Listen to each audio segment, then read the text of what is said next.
대장동 개발 사업과 관련된 핵심 인물 유동규 전 성남도시개발공사 본부장이 구속됐습니다. 과연 어디까지 의혹이 밝혀질 수 있을지 궁금한데 유동규 전 본부장 그동안 이런저런 얘기들이 좀 오고 오락가락합니다. 처음에 압수수색했을 때 휴대전화를 창밖으로 던져버렸다라고 했는데 지금은 던진 게 아니고 다른 사람에게 맡겼다라고 진술을 번복했다고 합니다. 일단은 뇌물 또 배임 이런 혐의로 구속이 됐는데 지금 700억을 받기로 했다 이런 얘기까지 나오고 있습니다. 녹취록에 등장한다고 하는데 이런저런 의심들 의혹들 한번 하나하나 짚어보겠습니다. 그런데 700억 원을 실제로 주고 그렇게 약속했을까요? 변호인은 농담에 불과하다라고 하는데 일단 그 얘기를 들어보시죠. 700억은 오히려 저희가 김만배 씨와 대화하면서 뭐 줄 수 있냐 농담처럼 얘기하고 실제로 뭐 약속도 한 적도 없고 받은 적도 없습니다. 그걸 저희가 밝힌 겁니다. 그게 범죄 사실이 된 거고요. 자, 정혁진 변호사한테 먼저 좀 물어보겠습니다.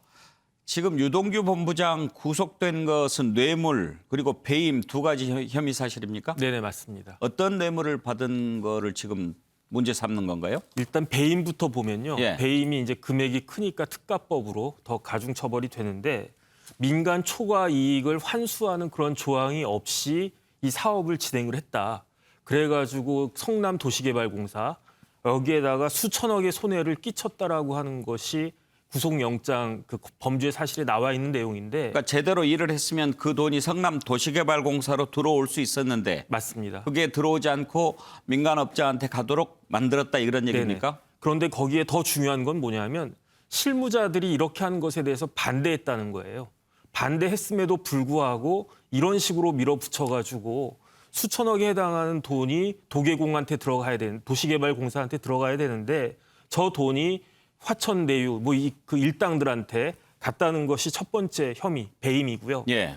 두 번째는 뭐냐면은 뇌물인데 뇌물죄는 그 형법이 어떻게 되어 있냐면요. 뇌물을 받는 것뿐만 아니고 요구하고 약속, 수수 요구 약속이 다 뇌물죄에 포함이 되거든요. 그런데 어떻게 나와 있냐면 2015년도에 이미 개발 이익의 25%를 주겠다라고 약정을 했다.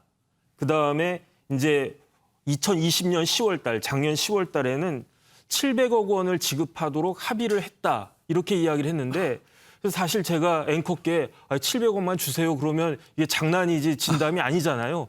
뭐 700억이 뭐 누구 그 이름도 아니고 700만 원이 아니고 700만 원 700억 원인데. 그러니까 제가 700만 원 드리겠습니다. 이건 예. 좀 진지하게 그럴 수도 있겠네 하는데 제가 앵커께 700억 드릴게요. 이렇게 하면 뭐 이렇게 좀 장난하는 거 아니면 바보 예. 아니냐 이렇게 되지 않겠습니까? 근데 문제는 뭐냐면은 이 그 화천대유 관련해 가지고 1호, 2호, 3호가 다 김만배 본인하고 1호는 본인, 2호는 그 지인, 그다음에 뭐 동거인이라고 하고요. 3호가 누나인데 이 금액을 합쳐 보니까 1, 2, 3호 관련해 가지고 제가 계산해 보니까 1억 6,744만 원을 투자를 했는데 얼마를 환수를 했느냐? 1,402억을 배당을 받았어요. 예. 그렇다라고 하면 거기 50%라고 하면 700억 되지 않겠습니까? 일반적으로는 장난이고 말도 안 된다라고 생각되는 게 이런 식으로 계산하면 또 나 때문에 돈 벌었잖냐. 그럼 절반은 나 줘야 되지 않느냐. 이런 이야기가 되고 그것이 또 녹취록에 담겨 있다라고 하니까 이런 부분도 혐의가 되고 그다음에 실질적으로 유동규 씨가 돈을 받은 게 있습니다. 그래서 올 5월 달에 김만배로부터 5억 원을 수수하는 등 해가지고 11억 8천만 원을 받았다고 본인이 인정을 하고요. 그다음에 이미 2013년도에 위례 신도시를 개발하면서 그때도 이미 3억 원을 받았기 때문에 그 유동규 씨에 대해서 그 뇌물죄는 당연히 인정될 가능성이 높지 않나. 그런데 금액이 과연 11억 8천에다가 한 15억 정도는 이미 밝혀진 것 같고요. 여기에다가 700억이 더해지느냐 마느냐 그 차이가 있을 것 같습니다. 700억 부분은 지금 녹취록에 등장하기 때문에 지금 이제 드러난 건데 아직 700억이 전달된 뭐 그런 것이 나온 건 아니죠. 뭐 700억을 쉽게 전달할 수는 없었겠죠. 700억은 아직 건너간 것 같지는 않습니다. 그럼 현재까지 받은 액수는 대략 얼마 정도 누구한 제가 계산해 명목으로? 보니까 예. 14억 8천만 원을 받은 것 같습니다. 예. 네. 그러면 뇌물을 받은 사람이 이제 구속이 됐는데 대체로 뇌물을 준 사람도 걸리잖아요. 그렇죠. 이제 뇌물죄 하면 준 사람보다는 받은 사람이 더 그 죄가 크죠. 예. 받은 사람이 공무원이니까 준 사람은 일반 업자들일 것이고, 하지만 이와 같은 경우에는 금액이 크고 또 이것을 통해 가지고 만약에 검찰에서 이렇게 구속영장 그 범죄 사실 내용이 맞다라고 하면, 그렇다라고 하면 수천억의 돈이 샌 거잖아요. 이 지주들이나 아니면 성남시에게 돌아가야 될 그 돈이 몇몇 사람들한테 들어가게 된 거니까, 그러니까 그냥 단순히 돈 얼마를 줬다는 걸 떠나가지고 죄질이 굉장히 나쁘기 때문에 제가 봤을 때는 김만배 씨 소환하는 것도 시간 문제가 아닐까 싶습니다. 예. 자, 우리 시청자분들을 위해서 아주 정리를 잘 해주셨습니다. 신성범 의원, 일단 유동규 본부장이 핵심 인물인데 유동규 본부장을 구속을 했다라고 하는 것은 검찰이 그리고 있는 그림이 어떤 것일 것 같습니까? 점치기는 쉽지 않은데 일단은 700억 이야기도 아예 없는 이야기가 아니라 녹취록에는 나오고 그럴싸한 추리와 근거도 있는데 본인들은 장난삼아 이야기한 거라고 빠져나가는 형국이잖아요. 그렇다면 결국은 제가 볼 때는 저 일부 언론에서 보도되고 있는 350억 원 로비 자금 의혹설 이런 게 다 검찰에 수사하지 않을까요? 그다음에 또 무엇보다도 업무상 배임이라는 게 중요한데 결국 이제 정 변호사가 설명 잘했지만 50% 플러스 한 주, 그러니까 제1대 주주는 성남의 도시개발공사는 1,830원 가져가고 1%를 갖고 있는 화천대유, 6%를 갖고 있는 1호에서 7호 차동이 이 7%를 갖고 있는 사람들은 4,040억 가져간 이 구조를 만들어낸 게 유동규다. 예. 그렇다면 그 전에 이미 성남의 뜰이 입찰에 들어올 때 일주일 전에 만들어졌다는 회사, 그 다음에 하루 만에 선정되는 과정, 이런 것도 전부 다 제가 보는 검찰에서 뭔가 추적을 하고 있지 않을까 이렇게 추리해 봅니다. 자, 김두수 총장. 지금 일단 이 화천대유를 둘러싼 논란의 핵심은 과연 이재명 지사가 어디까지 개입이 돼 있느냐 하는 것 하나, 그리고 지금 뭐 이렇게 엄청난 액수의 돈이 막 돌아다니는데 과연 이런 돈들이 이재명 지사에게도 관계 있느냐, 이게 지금 가장 큰 거 아니겠습니까? 네, 그렇습니다. 핵심은 결국 그 유동규 개인의 이탈일지 이게 뭐 공범 또는 서로 묵시적 뭐 동지적 관계일지 이런 거는 더 확인해봐야 될 일이고요. 최종적으로는 돈의 흐름이 어디까지 갔는가를 확인해야 되는데 현재 변호인의 입장은 또 좀 다릅니다. 그러니까 유동규 씨가 설립했다는 유원홀딩스라고 하는 쪽의 사업 자금 자본금 마련을 위해서 빌렸다. 그것도 김만배 씨가 아니라 같이 동업하는 정민용 변호사에게 빌렸다. 이렇게 이제 이야기해서 사실관계는 조금씩 다릅니다. 그러나 약 11억 정도의 돈을 뭐 이렇게 회사 자본금으로 마련했다는 것도 사실인데 구체적으로 이게 이제 김만배 씨로부터 약속한 돈인지 또 이 김만배 씨가 이 부분을 나중 뭐 350억일지 700억일지를 어떤 방식으로 유동규 씨한테 돌려줄지 이게 지금 나와 있지 않은 상황에서 그냥 여러 가지 가능성을 지금 언론들이 이야기하고 있지 않나, 저는 그렇게 보고 있습니다. 예. 일단 이재명 지사는 이번 대장동 개발 사업과 관련해서 오히려 이번 사건으로 내 청렴함이 더 드러났다, 이렇게 얘기를 합니다. 그러면서도 유동규 본부장 구속과 관련해서는 아무튼 내가 그래도 관리를 했던 사람으로서 책임을 느낀다라고 사과했습니다. 들어보시죠. 비록 퇴직한 후에 뇌물을 약속하고 수수했다는 얘기가 있는데 그럼에도 불구하고 과거 제가 지휘하던 직원이 또 제가 소관하고 있는 사무에 대해서 이런 불미한 일에 연루된 점에 대해서는 매우 안타깝게 생각합니다. 살피고 또 살폈지만 그래도 부족했던 것 같습니다. 휘하 직원의 개인적 일탈이나 이런 것에 대해서 사퇴를 하면 대한민국 모든 공직자 다 사퇴해야 됩니다. 그럼 뭐 한전 직원이 그 뇌물 받고 부정행위하면 대통령이 사퇴합니까? 제가 뭘 잘못했으면 당연히 책임을 져야죠. 관리 책임을 도덕적으로 지겠다는 것이지. 예. 자, 지금 국민의힘에서는 뭔가 관련이 있지 않겠느냐 그런 의심의 눈길을 계속 보내면서 특검을 주장하고 있습니다. 박진영 교수, 일단 네. 관리 책임이 있으니까 사과를 한다 이렇게 이재명 지사가 얘기합니다만 과연 유동규 전 본부장이 이재명 지사의 측근이라고 할 수 있느냐 하는 것 아니겠습니까? 측근일수록 더 의혹의 강도는 높아지게 마련이니까. 그렇죠. 보통 이 정치권에서 측근이라고 하는 것은 정치적 생명을 같이 하는 겁니다. 예를 들자면은 뭐 산하기관에 간다거나 이런 게 아니고 비서실 뭐 이런 데 있는 거다거나 아니면은 돈과 조직을 관리한다 뭐 이런 식으로 봐야 되는데요.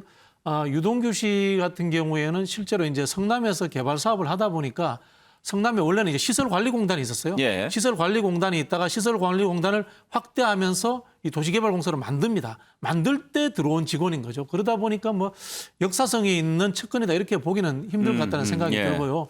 실제로 경기도에도 같이 근무를 했습니다마는 마찰이 있어서 바로 경기도 산하기관장에서 사표를 내고 나오고 실제로 이 돈이 오고 가는 이야기가 나오는 것, 녹취록에 나오는 이 모든 이야기들이 경기도 관광공사죠. 관광공사에서도 나온 이후에 있었던 일이다. 예. 이렇게 좀 시간적으로 좀 정리를 하시는 게 필요할 것 같습니다. 예. 이재명 후보 측의 현근택 대변인도 유동규 본부장 경기도 관광공사 사퇴 이후에 멀어졌다 이렇게 얘기를 하고 있는데요. 들어보시죠. 유동규 본부장과 이재명 후보의 관계는 어떤 관계입니까? 측근입니까? 아닙니까? 시장 때부터 같이 있어왔던 건 맞는 것 같은데 저는 뭐 봐야 될 게 이제 어떻게 관계가 최근에 이제 멀어졌느냐 이게 중요하다고 봐요. 임기를 그만두고 나온 거거든요. 그러다 보니까 아마 그 자리에 이제 황교익 그 분이 이제 들어가냐 마냐 해서 논란이 됐던 거잖아요. 그래서 아마 그 분이 그만두고 그다음에 그만뒀으면 아마 좀 가까운 사이였으면 대부분의 경기도의 뭐 비서나 가까운 분들은 거의 캠프에 들어와 있는데 저도 뭐 그분 본 적 없고요. 그렇게 본다 그러면 최근에는 제가 보기에 그만두면서부터는 좀 멀어진 게 아닌가. 시서범 의원, 지금 측근이라고 할 수가 없다 그렇게 얘기하는데 만약에 좀 가까운 것이 드러나는 부분이라면 국민의힘이 가만히 있을 것 같지 않아 보입니다만. 제가 보기에는 뭐 측근이든 참모든 다 좋은데 저는 정치적으로 큰 역할을 한 사람은 맞다고 봐요. 제가 쭉 기록을 찾아보니까 이분하고 유동규, 이재명 시장이 연결된 게 2009년이더라고요. 2009년에는 이재명 당시 변호사가 그 전해에 국회의원 선거, 그저 2006년도에는 성남시장 나와서 떨어져서 야인 생활할 때 그 야인 변호사 이재명입니다. 이때 유동규 씨가 분당구 정자동에 있는 아파트에 재건축 조합장을 한 거예요. 그러면 그때 분당은 당시 여당이든 한나라당의 텃밭입니다. 여기 시장 나오려는 분한테 도움을 많이 준 게 유동규 조합장이에요. 그래서 2010년도에는 전체 리모델링 조합장을 한다, 신도시에. 그러면은 당시 성남시장에 나온 이재명 변호사는 천군 만말 얻어서 큰 도움을 받은 거예요. 분당에서 표를 얻는데. 그래서 인수위에 간사시켜주고 시설관리공단의 본부장, 그다음에 도시개발공사의 또 본부장, 그다음에 또 경기관광사 사장 시켜줬잖아요. 그러면 제가 볼 때는 저도 정치적 참모 노릇은 작년까지는 한 게 맞다. 그리고 작년까지 이르는 과정에 2015년도에 도시개발공사 본부장 겸 사장 대행하면서 이 구도를 짰다. 이거는 움직일 수 없는 타임테이블이란 말이에요. 그렇다면은 지금 와서 참모가 아니니 나는 책임이 없다. 한전 직원하고 대통령 관계인 것처럼 저렇게 말씀하시는 것은 좀 부적절하다고 봐요. 박진영 교수, 이런 생각도 할 수 있지 않겠습니까? 일단 뭐 현재까지 건너간 것은 없지만 뭐 700억 운운하는 얘기가 나올 정도고 그 정도로 지금 아주 큰 규모의 사업이 이루어졌잖아요. 그리고 성남 도시개발공사 본부장을 하고 있고 그때 당시에 이재명 시장이 성남시장이었습니까? 아니죠. 그때는 아니죠. 그때는 이제 지사 시절입니까? 그 성남시장 시절에 한 거죠. 시절이죠. 대행을 한 거죠. 그러면 이렇게 본부장을 큰 하다가. 규모의 돈이 오고 가고 그리고 그런 말이 나올 정도면 어느 정도 좀 귀에 들어갈 수 있는 것 아닌가요, 상식적으로?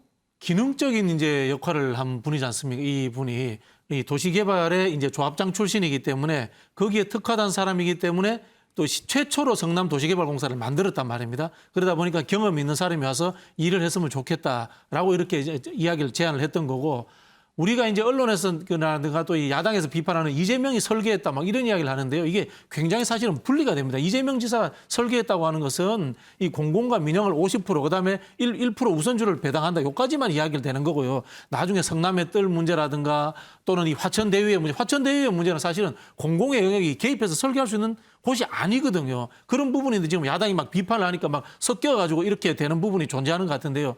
실제로 이재명 지사의 수많은 측근들이 있고 성남에도 많은 이렇게 참모들이 있었을 거 아닙니까? 그죠?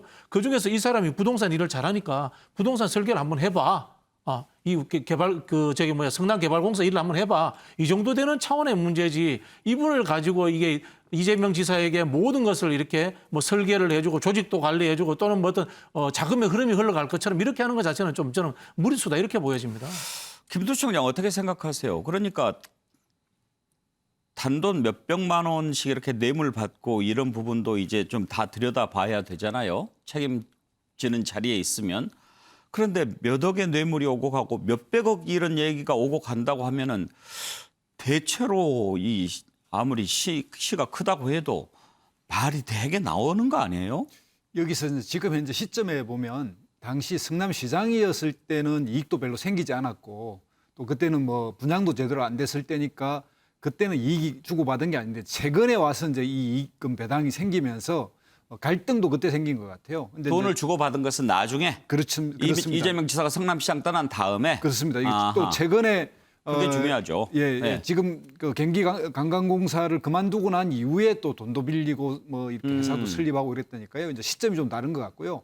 아까 계속 말씀한 중에 하나가 이제 측근 문제인데 저는 비유를 들자면 측근은 청와대에 있습니다. 예를 들면 뭐 한국전력에 있다든가 이런 이제 공기업에 가지 않습니다. 그러니까 그 기능을 같이 하는 사람들, 예. 그 기능을 그런 이제 좀 도시 개발이나 이런 것에 특화된 사람만이 그 부분에 이제 영역을 해서 이제 올라간 건데, 그래서 이제 이 유동규 씨 같은 경우에 정치권이 계속 이분은 뭐 이재명과 같이 했다 그러지만 실질적으로 보면 그런 이제 크게 보면 지지자 그룹에서 예. 어떤 특정의 역할을 맡은 건 틀림없지만 정치적 동지거나 정치적 공동체거나 그 분류에는 같이 분류하기 굉장히 어렵다 저는 그렇게 생각합니다. 예.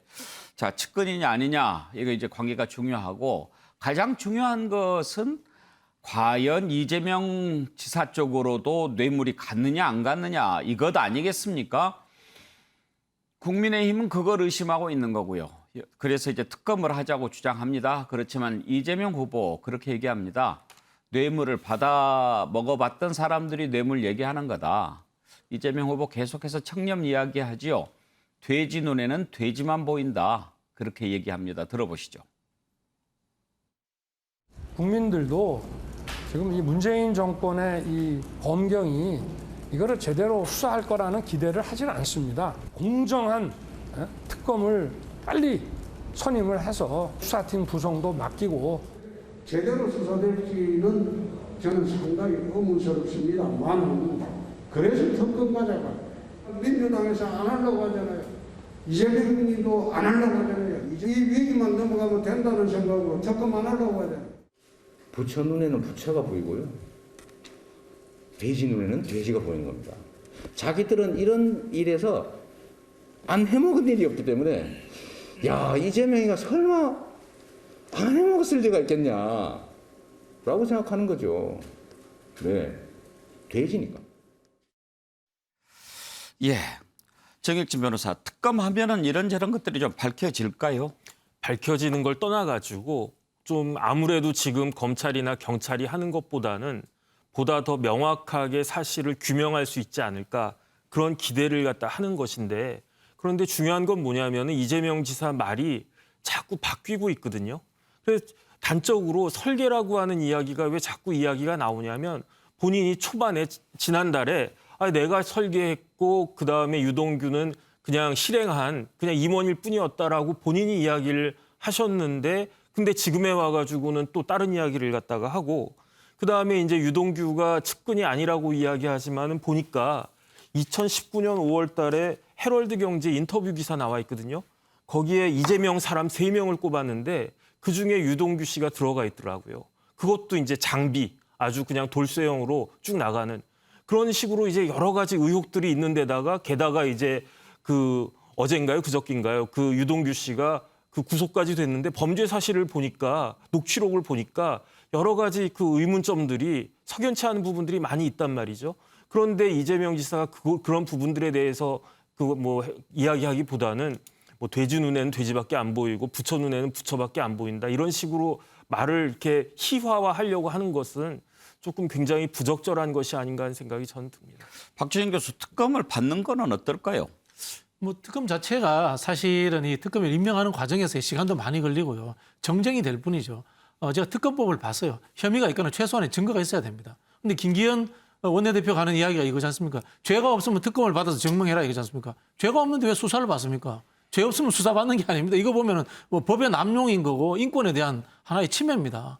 사실은 이 유동규 씨인가요? 유병규 씨인가요? 이런 분들이라든가 수사를 하다가 무슨 최소한의 증거라든가 앞에서도 말씀드리겠지만 돈의 흐름이 가장 중요하지 않습니까? 구두로 뭘 이야기했는 것보다 그런 것들이 나올 때만이 특검을 하자라고 요구할 수 있는 거지 지금의 상황은 전형적인 이제 정쟁입니다. 정쟁. 네.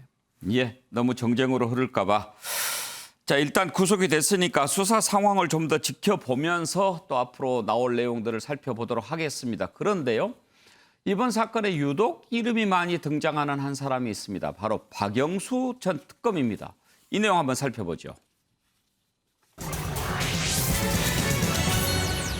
박영수 전 특검, 도대체 화천대유와 무슨 관계이길래 이렇게 여러 군데서 이름이 나오는 걸까요?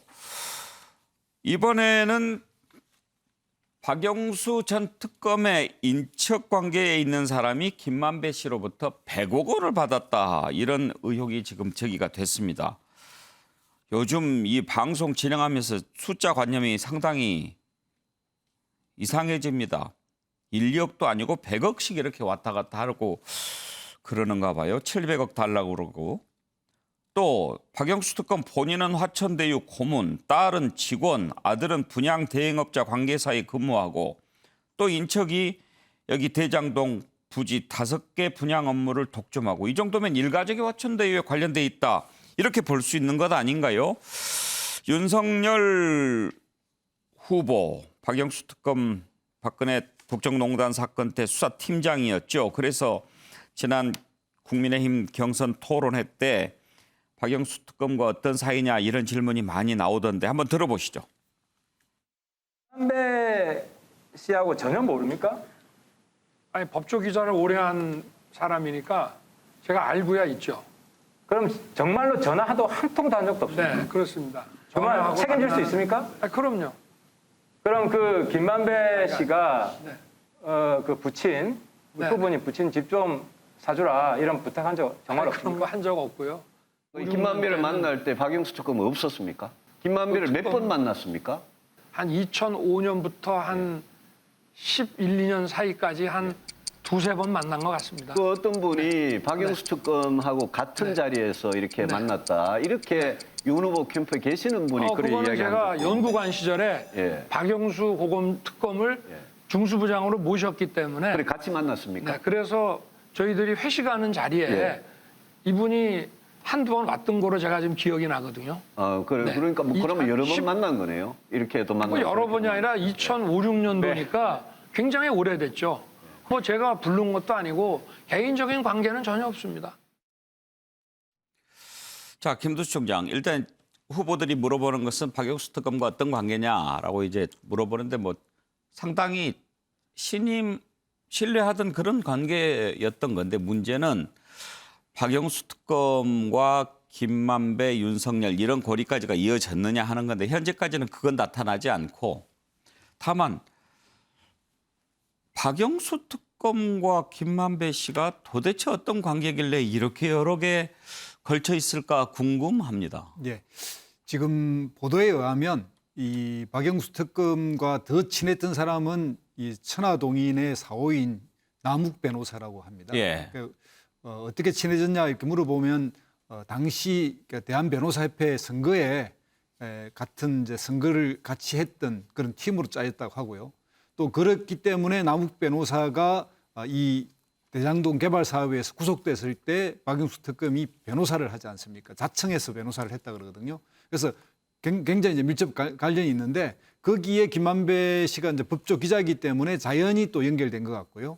또 박영수 특검이 될 때 지금 보도에 의하면 그 특별수사의 팀장으로 이제 윤석열 검사를 추천했다 그러고 그 자리에서 뭐 승렬이 형이 어때요 이렇게 이야기했다 그러니까요.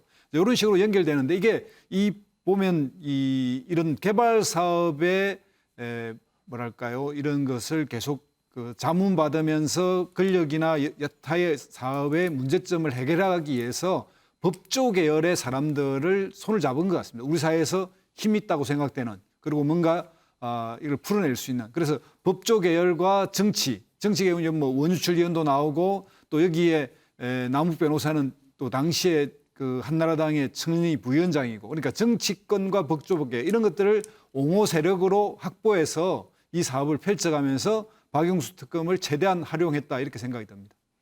신성범 의원, 박영수 특검에 대한 세간의 평판이 어떻습니까? 제가 뭐 평판 이야기하기는 뭐하고 저분의 경력 가운데 가장 그게 대검찰청 중앙수사부장을 했어요. 그다음에 대전고검장, 서울고검장이고 한때는 뭐 검찰총장 그 물망에도 항상 오르던 분인데 호방하다고 저는 기억을 하고 있어요. 근데 2016년도에 이른바 최순실 사건 그러니까 국정농단 의혹 사건의 특별검사가 된 이후에는 완전한 거물급 인사가 된 거 아닙니까? 법조계에서는 가장 신망이 있고 잘 나간다 그럴 거 어쨌든 수많은 매스컴 그러니까 윤석열 수사팀장을 필두로 한 그 특검들 딱 내세워가 특검 보도라고 써가지고 브리핑 하던 게 엊그제잖아요. 그런데 전 놀란 게 진짜 말 그대로 어떻게 해서 저리 연결됐을까? 제가 짐작한 두 가지. 첫째는 김만배와의 관계. 법조 출입 기자를 오래 한 김만배가 예를 들어서 형님 동시하는 이런 사이로 저는 오래전에 굳어졌다고 보는 거고 또 하나는 말씀하신 대로 남욱 변호사예요. 남욱 변호사 구속됐을 때 돈을 8억인가 얼마인가 남욱 변호사 썼음에도 불구하고 1심 무죄, 2심 무죄 나왔어요. 근데 검찰이 상고를 안 한 거예요. 그래서 무죄 확정된 이 과정에서 저는 박영수 당시 검사나 변호사가 역할을 하는 것 안에 의심이 드는 거고 그 과정에서 보면은 본인은 화천대유 고문을 했잖아요. 고문 마치고 그 특검 가면서 특검 갈 때 고문을 그만뒀고 그 전에 이미 딸은 와서 또 근무하고 있고 알고 보니까 또 아들은 화천대유의 그 5개 필지에서 아파트 분양하는 사업에 완전 독점적으로 하고 있는 분양업체의 관계사에 근무를 하고 있고 도대체는 저는 적어도 저 정도 특별검사를 지내고 검찰 간부를 지낸 사람답지 않은 이상한 행보를 하고 있고 의구심은 갈수록 커질 것 같아요. 그렇습니다. 고위공직자를 지냈고 더군다나 국가의 운명을 바꾼 그런 역사적 사건의 특검을 지낸 분이라고 한다면 끝나고 거기에서 이렇게 법률 고문하는 것도 뭐 잘 생각을 해봐야 되겠지만 아들, 딸 가릴 것 없이 다 이렇게 하는 건 좀 지나치다. 설사 애들이 그렇게 한다고 해도 말렸어야 되는 거 아닙니까? 그렇죠. 예, 저는 이제 이 박영수 특검 관련해서 하나 좀 우리가 잊어버린 게 있는데 하나 확인하고 가려고 하는데요. 박영수 특검을 지명한 사람은 박근혜 대통령입니다. 박근혜 대통령입니다. 우리가 정확하게 기억해야 됩니다. 그리고 추천한 것은 민주당이 아닙니다. 그 당시에 야당 중에도 국민의당에서 추천된 분이 박영수 특검입니다. 그걸 제가 확인하자고 하는 것은 뭐냐면은 지금 박영수 특검 이야기가 나오니까 또 여당 발로 뭐 이재명 후보하고 엮으려고 하는 이런 경향이 있는데 그 부분에 대해서 정확하게 제가 말씀을 드리려고 하는 거고요. 저는 이 정도 되면은 검언 게이트 이야기도 한번 사실 나와야 되는 거 아니냐 그런 생각이 듭니다. 이재명 후보에 대해서는 현재 지금 돈의 흐름이라든가 전혀 뭐 어떤 증거라든가 이런 게 전혀 나오지 않는 상황입니다. 그런데도 불구하고 언론하고 야당에서 이재명 후보를 계속해서 연일 이제 공격을 하고 있는데 실제로 어떤 근거가 나온 박영수 특검이라든가 김만배 씨라든가 이런 분들에 대해서는 왜 연결해서 게이트라는 표현을 안 쓰는지 저는 이 질문도 한번 하고 싶고요. 물론 뭐 유동규 씨가 당연히 뭐 도주 우려라든가 이 증거인멸의 우려가 있으니까 구속되었습니다만은 김만배 씨라든가 박영수 특검에 대해서는 왜 검찰에서 아직 조치를 취하고 있지 않는지 이런 것도 저는 사실 좀 의문입니다. 네. 아니 박영수 특검이 임명된 것은 새누리당과 당시 민주당이 했을 텐데 일각에서는 오히려 당시 박지원 원내대표던가요? 그분이 굉장히 추천했다는 이야기가 우리 정치권의 정설처럼 됐어요. 박지원, 김무성 이렇게 해요. 예. 특히 그러니까 박지원 지금 국정원장과는 목포 동향이다. 그러니까 지금 그 박영수 특검이 고향은 제주도로 돼 있는데 원래 본적은 제주로 돼 있는데 원적은 목포다. 그리고 고등학교는 서울 동성고등학교로 나온 걸로 아마 기록이 돼 있는데 어찌됐건 당시에 그 박지원 현 원장이 강력 추천했다는 게 현재 정치권의 정설로 돼 있어요. 예. 정혁진 변호사 지난번에 화천대유 이렇게 법률 고문단 쭉 얘기하면서 삼성도 이렇게 그 거물들로 이렇게 꾸리지 못했을 것이다 그런 얘기 하셨잖아요. 네네. 왜 이렇게 많은 쟁쟁한 법률가들이 필요했을까요? 그게 이상하다는 거죠.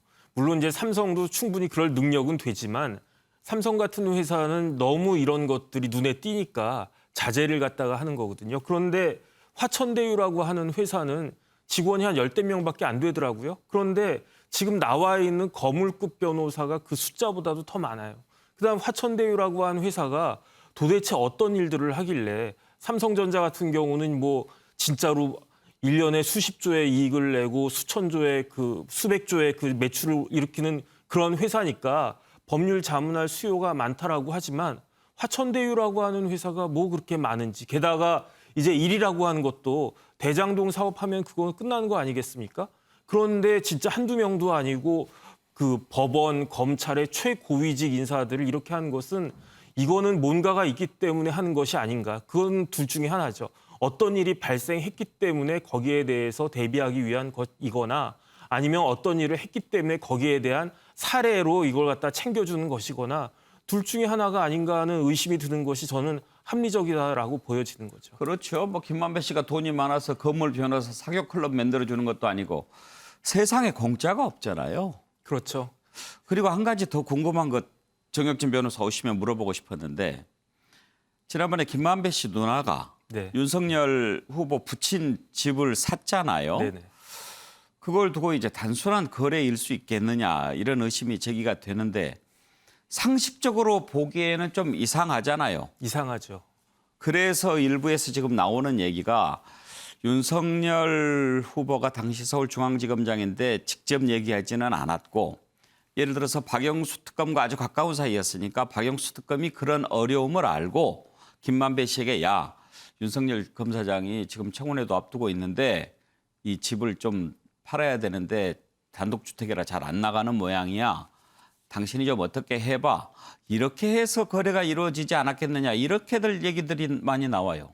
그럴 수도 있는데 그런데 이제 한 번 더 생각해가지고 근데 내가 고위공직자니까 혹시 문제가 생길지 모르니까 복비가 들더라도 다이렉트로 매수인과 매도인 사이에 거래가 이루어지면은 굳이 부동산 수수료를 내지 않아도 되지 않겠습니까?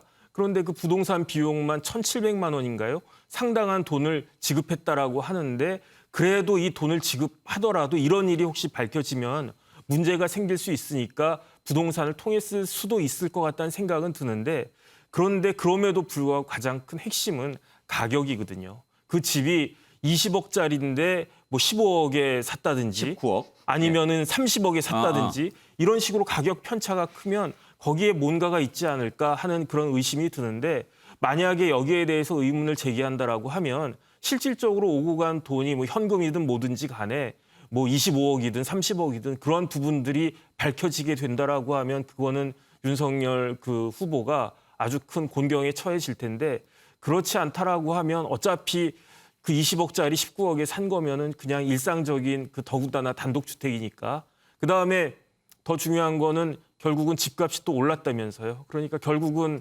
윤석열 아버지 윤 교수님이 손해본 셈도 되는 거니까 물론 새로 산 집도 올랐겠지만 그래서 이런 것까지는 뭐 새로운 뭐가 밝혀지지 않는 이상은 좀 이상하기는 해도 문제 삼기는 어렵지 않나 하는 생각이 듭니다. 하여튼 요즘 이상한 게 너무 많아요. 네. 자, 궁금한 거 또 하나 있습니다. 곽상도 의원은 그러면 여기서 무슨 역할을 했을까요? 이것도 궁금하시지 않습니까? 이 내용 한번 살펴보죠.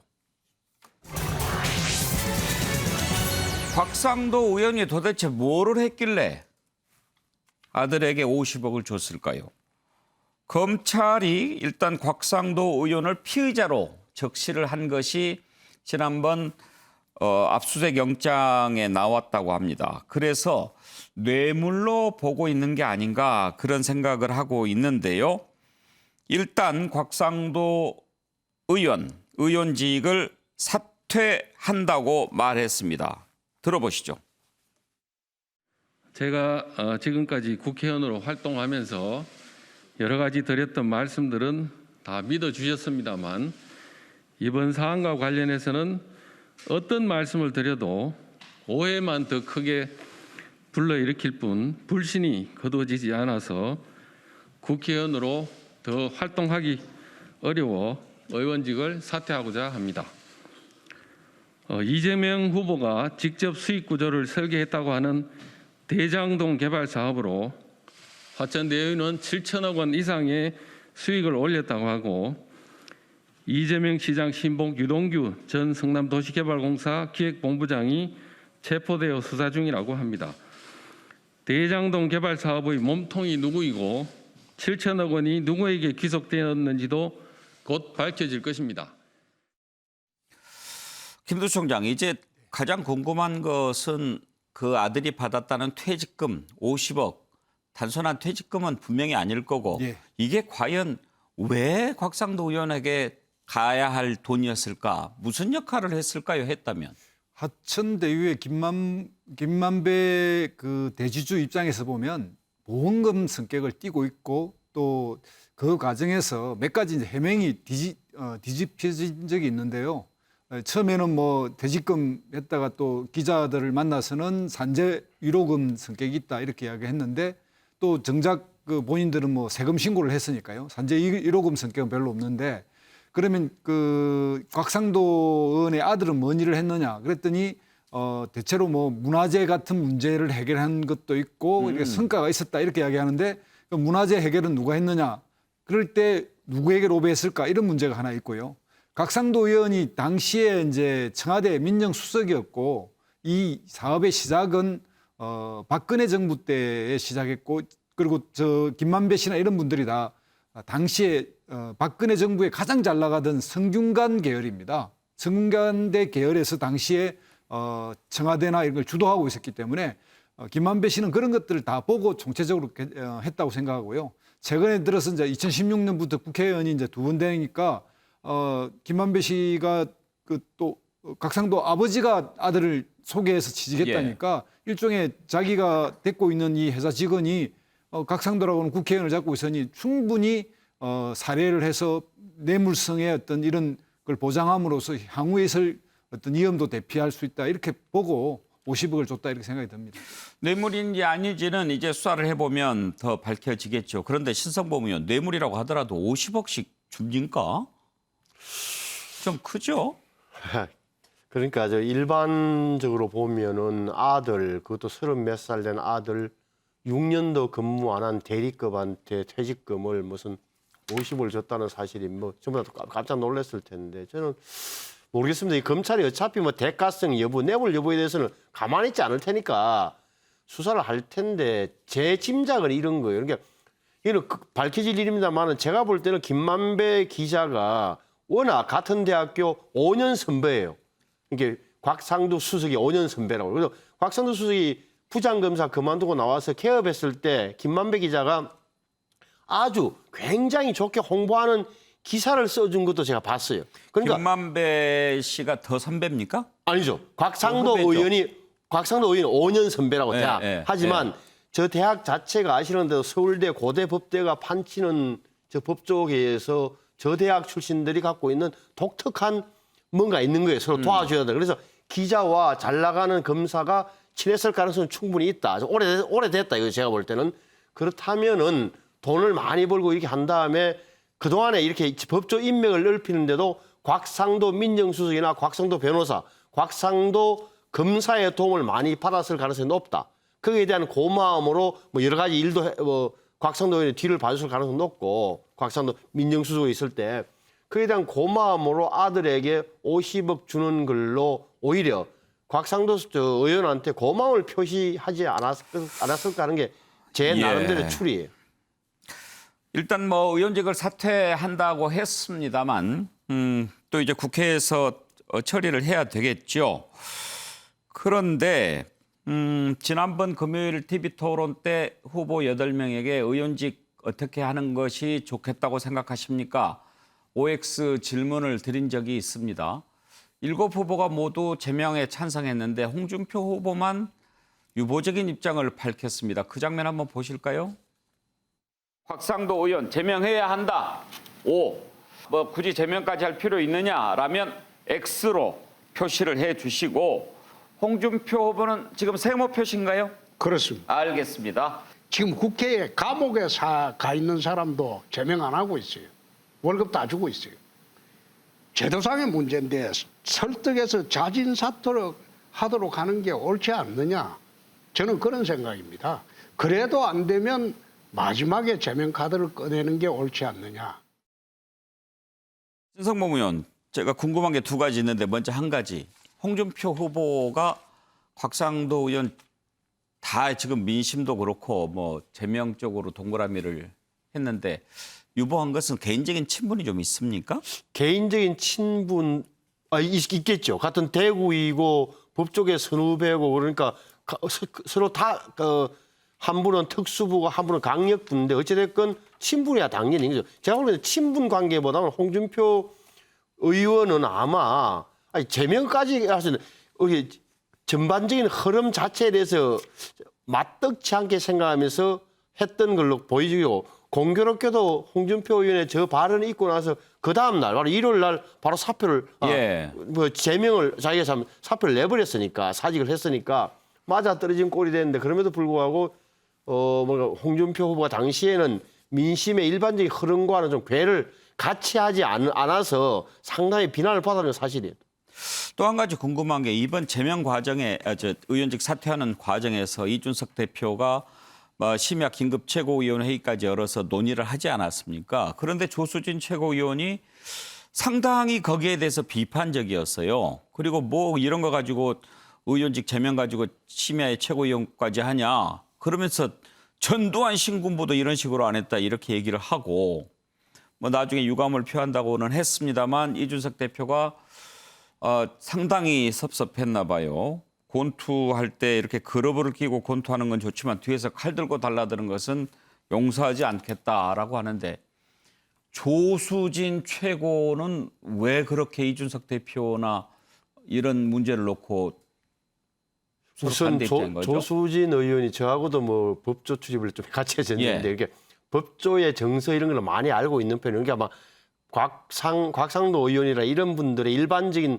흐름, 정서를 좀 반영한 측면이 있다. 그러니까 다시 말하면 하는 말을 보면은 예를 들어서 퇴직금 받은 게 무슨 범죄냐라든지 이런 거잖아요. 그러니까 그리고 밝혀진 게 있느냐? 곽상도 의원 연루 사실이 밝혀진 것도 없는데 이렇게 당 지도부가 일방적으로 하는 것은 신군부와 같은 짓이다라고 옹호하는 말을 한 건데 저는 뭐 제가 볼 때인데 저는 정말 민심 흐름과는 동떨어진 발언을 조수진 최고위원이 했다고 보이죠. 저 때만 하더라도 아시는 대로 50억 원의 뇌물 대가성 여부와 상관없이 적어도 50억 정도를 아들이 받았다면 당연히 아버지에게 책임을 가하는 게 맞다는 게 중론이었고 그게 뭐 꼭 어떻게 보면 연좌제 문제가 아니라 일반의 국민적 정서라면 적어도 정서를 담아내는 정당에서는 지도부가 최고 지도부가 저런 정도 판단을 좀 했다는 것은 좀 무리라고 저는 보여져요. 그래요. 박진영 교수 막을 걸 막아야지 그런 것을 막느냐 이런 얘기들이 많이 나오더라고요. 우리 저희 신성범 의원님 이야기에 저도 전적으로 좀 동의가 되는 게 닮아가는 거죠. 법조 출입을 오래 하다 보니까 저는 닮아가는 경향이 있었다. 이런 생각도 좀 들고요. 우리가 생각하기에 50억이 엄청나게 큰 돈인데 김만배 씨든 이렇게 법조에 출입해서 사업해 본 사람들 입장에서는 그게 우리가 생각하는 이상으로 큰 돈이 아닐 수도 있다. 위로금은 뭐 저는 그런 생각도 들고요. 또 하나 제가 이제 아까 들으면서 사회자님 질문도 해서 하나 놓친 게 있다 해서 말씀을 드리고 싶은데요. 왜 김만배 씨는 이렇게 고위 법조인들을 데려다가 고문으로 쓰고 이렇게 관계를 했을까? 그런 생각에서 저는 하나 좀 의문이 드는 게 우리가 놓치고 있는 것 중에 하나가 중간에 들어왔던 350억을 빌리는 거 운영비로. 그다음에 7천억 원을 PF로 돈을 받는 상황들. 이 상황들이 사실은 개발 사업할 때 가장 힘든 일이거든요. 그런 부분에 있어서 저는 고위직들을 많이 알고 있다. 고위직들이 포진하고 있다는 것이 어떤 도움이 될 수도 있지 않았을까라는 저는 좀 합리적 의심을 한번 해보고요. 과시용으로? 예, 그렇죠. 예, 과시용일 수도 있고 한편으로 보면은 그분들의 인맥이 작용했을 수도 있고 예. 그 부분도 꼭 좀 수사해봤으면 좋겠다 그런 생각이 듭니다. 예, 알겠습니다. 자, 이상한 일들이 너무 많죠. 정말로 이상한 것도 하나 있습니다. 그 내용 살펴보겠습니다.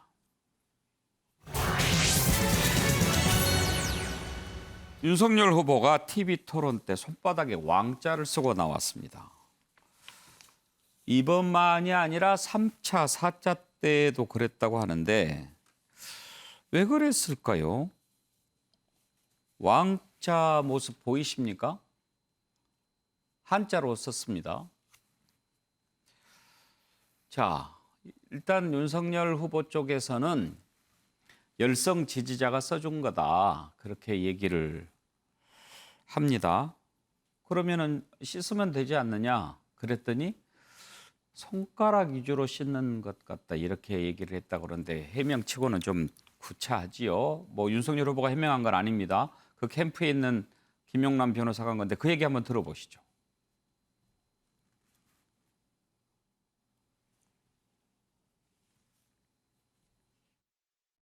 윤석열 후보가 그 주변에 사시는 그 할머니들께서 이렇게 기운 내라고 이렇게 적어준 걸 그거를 선거에 나온 후보가 그거를 아유 이런 거 안 하겠습니다라고 현장에서 거부하기는 상당히 어렵거든요.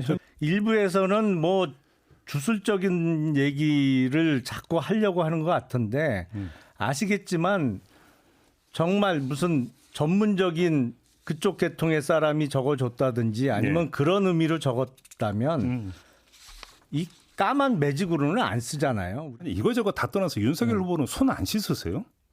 손이요? 주로 손가락 위주로 씻으시는 것 같아요. 아이고. 웃자고 하는 얘기겠죠. 윤석열 후보 여기에 대해서 뭐라고 얘기했는지도 들어보시죠.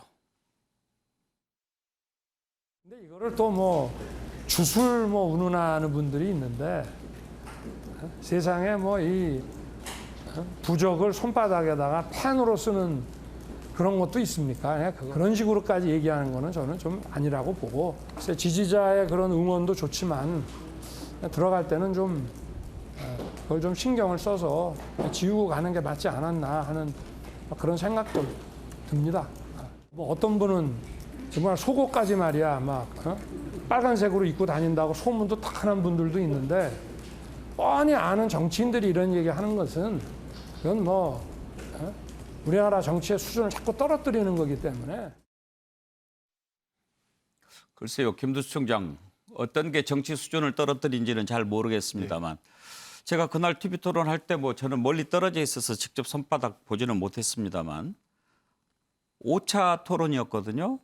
근데 3차, 4차 때도 그게 있었다고 하네요. 네, 맞습니다. 지금 현재까지 저 해명 과정에서 처음에는 5차에 처음 한 번 한 것처럼 했다가 이게 또 네티즌들이 찾아냈지 않습니까? 그러니까 이제 3차, 4차도 다 인정하면서 처음에는 지지자라 했다가 지금 캠프 해명은 또 할머니들 이렇게 복수의 사람들이 매번 토론회가 매일 있는 게 아니라 일주일에 한 번 또는 두 번인데 이 과정에서 그분들이 매번 토론회 때마다 와서 써줬는지도 의문이고요. 또 이 토론회가 주로 이제 오후 시간이나 밤 시간에 하는데 아침에 써줬다면 저게 하루 종일 유지돼 있었다는 것도 그러고 본인이 저걸 뭐 뒤에는 뭐 지었으면 좋았다라고 이야기하지만 본인 스스로가 저 가치를 너무 떨어뜨렸습니다. 그러니까 한국 사회에서 도저히 있을 수 없는 일인데 제가 이렇게 써보니까 왕자가 이렇게 본인이 쓰면 이제 밑바닥이 직접 깁니다. 써봤어요? 예, 본인이 쓰면 밑이 깁니다. 그러니까 남이 써주면 위가 그래서 저게 거꾸로 보면 무슨 얘기죠? 그러니까 지금 김두수 왕자가- 총장이 왕자를 손바닥에다 직접 써봤다 이거죠. 예, 직접 쓰면 그런데 밑에 받침이 좀 길기 때문에 밑이 긴데 이렇게 본인이 쓰니까 남이 써줬으니까 이렇게 하니까 왕자가 뒤집혀져 있더라고요. 본인이 쓰면 대체로 밑에 받침이 이렇게 길어지는데 예. 저기에 보면은 위에가 긴 걸로 봐서 예.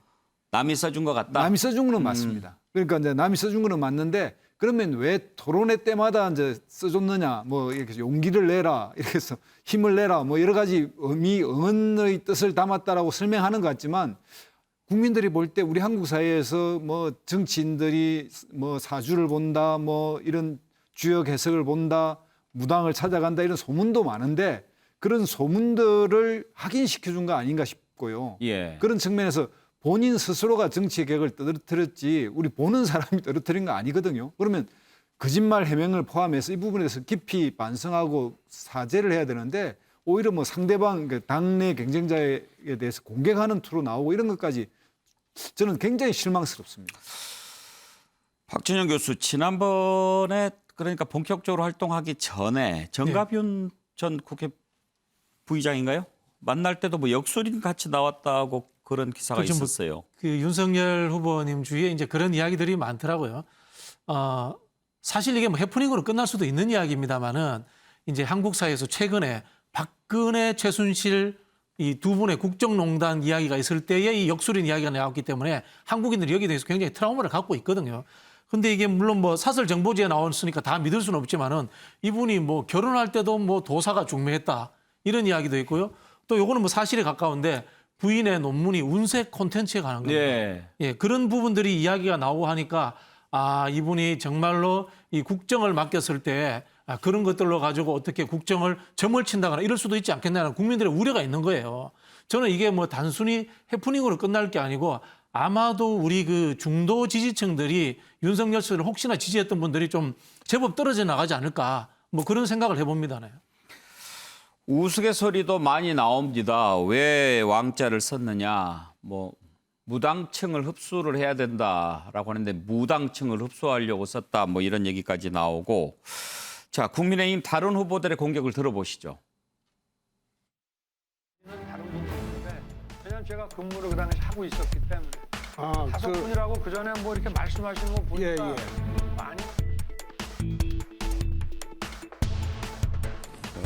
제가 그 왕자를 보니까 갑자기 최순실 생각이 났습니다. 그래서 갑자기 웃었고요. 무당층 지지를 확보하기 위한 것이다라고. 그래서 이게 무당층하고 무슨 상관이 있지? 이렇게 생각했더니 무당층이었다고 하더군요. 토론 때 보니까 부적을 손바닥에 써가지고 나가고 이게 무슨 대통령 선거가 마치 무속 대통령을 뽑는 선거인지. 손바닥에 그 왕자를 새겨가지고 이 TV 토론에 나온 거는 그건 뭐 미신이다. 그렇게밖에 달리 설명할 방법이 없는 것 같습니다. 그런데 미신을 그렇게 믿는 후보가 이 4차 산업혁명 시대에 이 대한민국 대통령이 되었어야 되겠습니까? 그리고 신성범 의원 좀 거시기해요. 아니, 저는 우선 뭐 사실관계를 떠나서 윤석열 후보 측의 해명이 너무 조금 빈틈이 많고 의문을 자꾸 갖게 만드는 거예요. 그러니까 저는 뭐 토론에 자신도 없고 불안해서 불안 심리를 해소하는 차원에서 지자가 써준 걸 나는 뭐 안 지우고 있었다라고 하든지 아니면 누가 뭐 부인이 써줬다든지 아니면 누가 받았는데 아이 좀 앞으로 안 그러겠다. 내가 마음이 좀 약해서 나도 힘 한번 받아보려고 그랬다.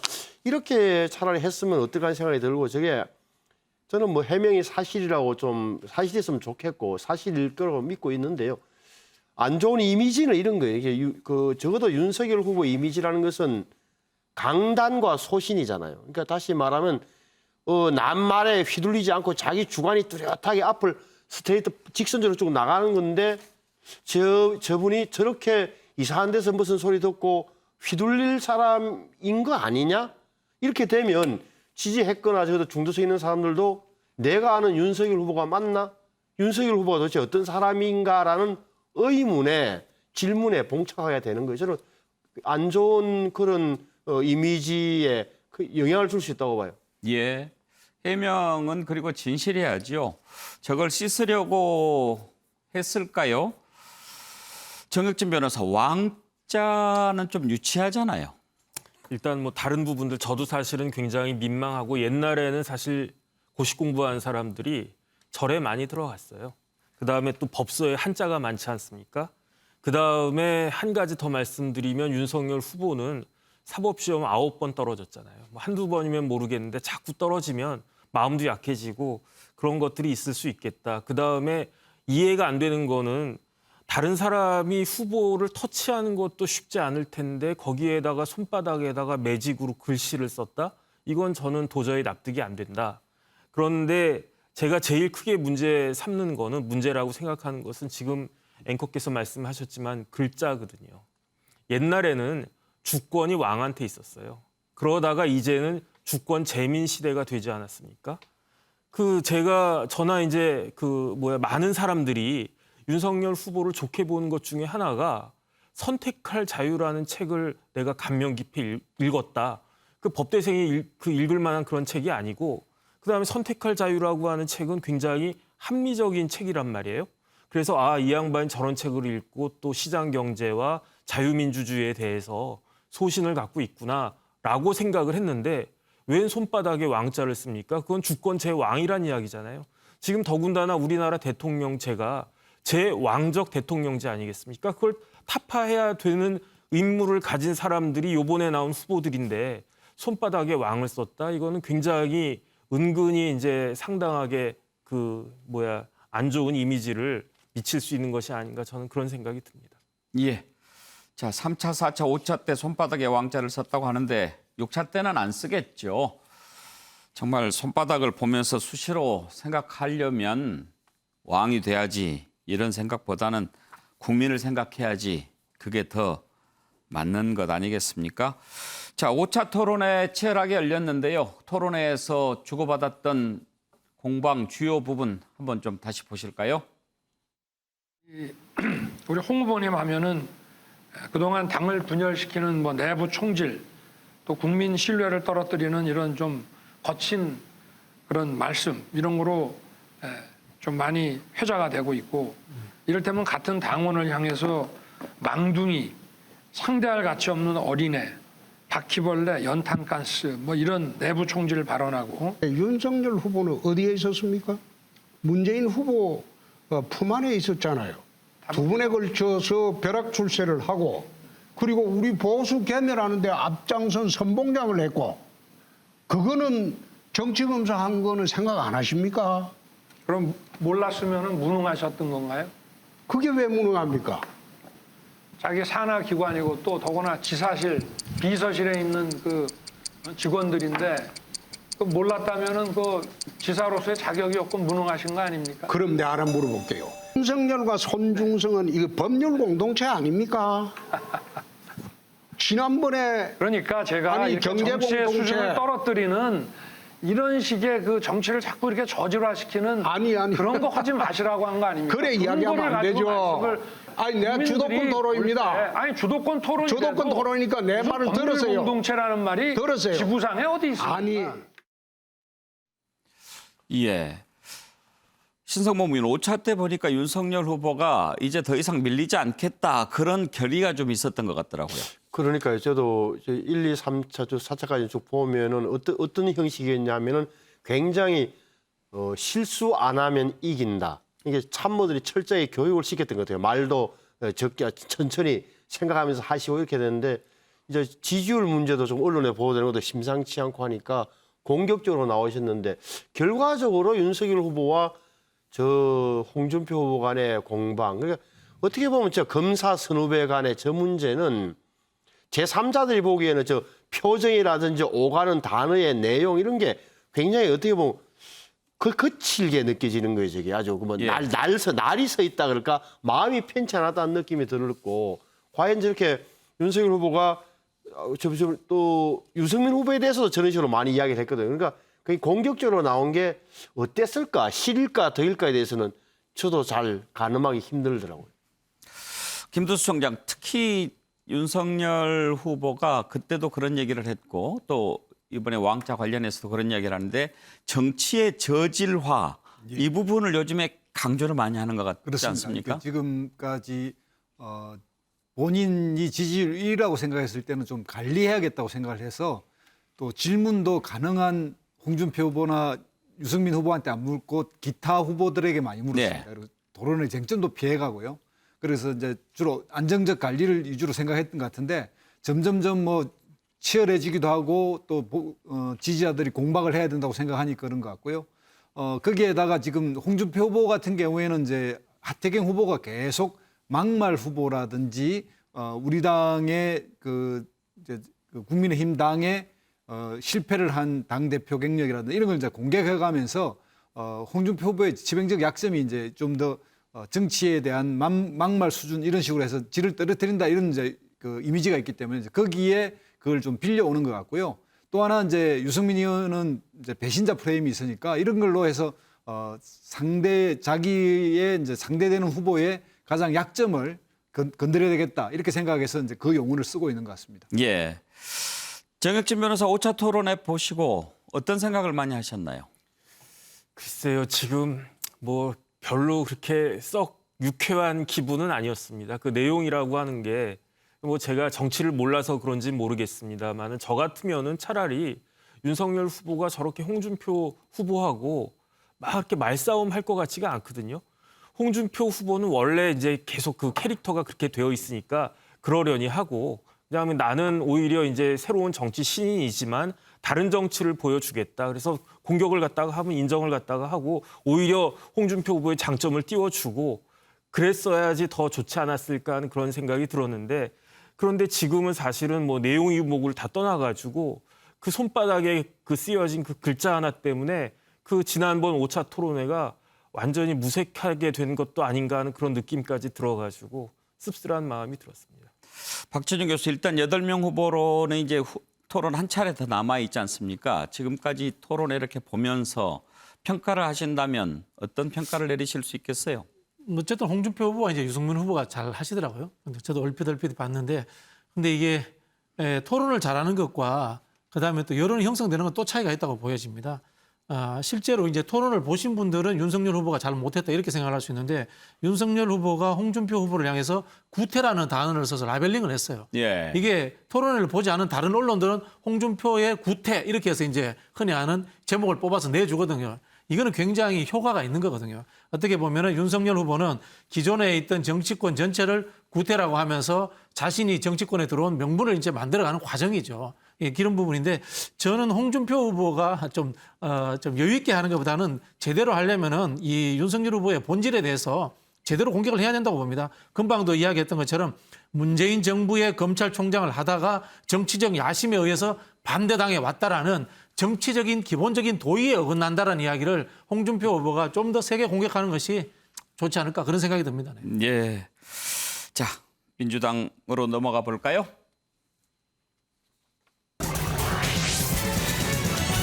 민주당 대선 후보 선출이 10월 10일 일주일도 채 남지 않았습니다. 이재명 후보가 2차 슈퍼유크에서도 과반 승리를 거두면서 대세론을 굳혀가고 있는데요.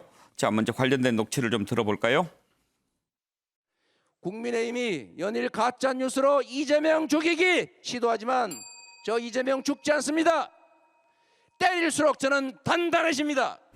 이 대장동 사태가 저의 청렴함과 또 우리 국민을 위한 정치를 증명해주고 있다고 생각하기 때문에 오히려 득표율이 좀 올라가지 않았을까 하는 그런 생각도 해봤습니다.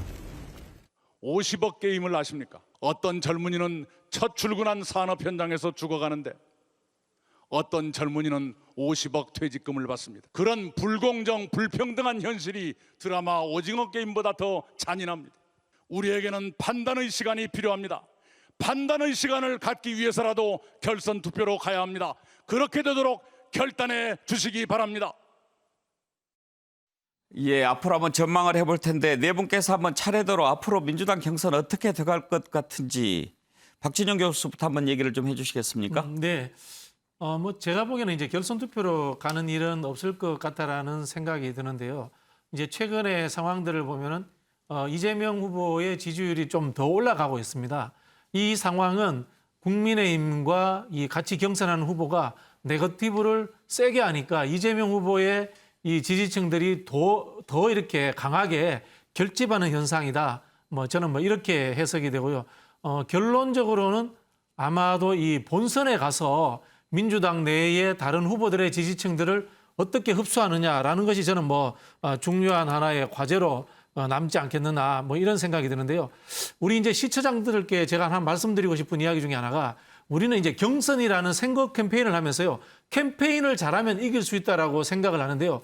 실제로 해보면요. 캠페인 한두 달 잘해서 이기는 것이 아니고 그 사람이 살아온 정치적 인생 거기에 대해서 전체적으로 평가하는 것이기 때문에 흔히 이런 말들을 합니다. 경선은 들어가기 전에 이미 후보는 결정돼 있다. 이런 이야기를 하는데요. 저는 민주당 경선도 사실은 그런 측면에서 좀 재미없게 흘러갔고 이제까지 구체적으로 오랫동안 정치를 하면서 성과를 낸 이재명 후보에게 유리하게 흘러가는 국면이 지속적으로 만들어지지 않았나 뭐 이렇게 생각이 듭니다. 아마도 제 생각에는 국민의힘도 비슷하게 갈 것이다. 그렇게 예상이 듭니다. 네. 저도 유심히 봤는데 제가 유심히 보고서 어제 인천보다는 사실은 2차 수프위 그렇게 일반 국민선거인단에서 이재명 후보가 얼마를 얻을까를 보니까 58%를 얻었더라고요. 이것은 그렇게 대장동 의혹이 언론에 보도 많이 된데도 불구하고 이 정도 얻었다는 것은 이미 균형 추는 이미 기울어졌다. 이런 이번 주 토요일 날 인천, 경기, 일요일 날 서울이 있습니다만 사실상 냉정하게 보면 판단의 시간을 달라 결선 투표로 보내달라는 이낙연 후보의 저 간절한 외침이 제가 볼 때는 무망해질 공산이 훨씬 커 보인다. 왜 그러냐면 지금도 표 차이가 많이 나는데 예를 들어서 토요일 날 경기를 해봐야 경기가 16만 명인데 거의 대부분이 어떻게 보면은 이재명 후보가 우세할 테고 그리고 서울의 14만도 물론 여론의 영향을 받는다고 하지만 그렇게 이낙연 후보에게 유리할 것 같지 않고 결국은 토요일, 일요일까지 영향을 줄 수 있는 것은 이른바 대장동 개발 의혹에 대한 뭔가가 나와서 다시 말하면 좀 더 정확하게는 이재명 후보와의 관련성이 나와서 완전히 민심이 돌아서야 되는데 시간이 짧다. 그리고 검찰 수사도 그렇게 빨리 진행되지 않을 것이라는 염두에 둔다면 이미 사실은 이거는 결선 투표 없는 이재명 후보의 본선 행위 유력하다고 보는 거죠. 그러니까 지금 전체 민주당의 선거인단이 216만이었는데 지금 이제 투표율로 계산해 보니까 약 140만 명 정도가 될 것으로 보이고 지금 140만 명 가운데 남은 게 61만 명이란 말이에요. 61만 명인데 여기서 적어도 17만 표만 더 받으면 이재명 후보는 당선되는 그런 구조예요. 17만 표. 남은 게 31만 표, 61만 표죠. 그러니까 당원 선거인단 30만에 일반 국민 선거인단이 30만이니까 그중에서 17만 표 정도는 쉽게 이재명 후보가 가져가지 않을까. 이렇다면 10월 10일 날은 이번 주 일요일은 이재명 후보가 그냥 무조건 당선될 후보로 확정될 가능성이 높다. 오히려 언론의 관심은 57% 그러니까 5년 전에 문재인 후보가 57%로 결선 투표 없이 그냥 후보가 확정됐던 그거보다 얼마냐? 57%냐? 아니냐? 여기에 초점이 맞출 것처럼 보여요. 제가 볼 때 지금 대한민국 대통령은 크게 세 가지 분야에서 나옵니다. 그러니까 첫째는 큰 정치적 세력을 가지고 있는 경우에 우리가 대표적으로 이제 DJ라든지 YS라든지 또는 최근에는 이제 박근혜 대통령. 두 번째는 뭔가의 성과를 낸 경우입니다. 그래서 이제 그 대표적인 분이 이제 이명박 전 대통령이죠. 청계천이나 버스 중앙차로라든지 이런 거였고요. 그 다음에 또 하나는 이제 정치적 개인기를 가진 분. 이게 대표적인 분은 이제 노무현 대통령입니다.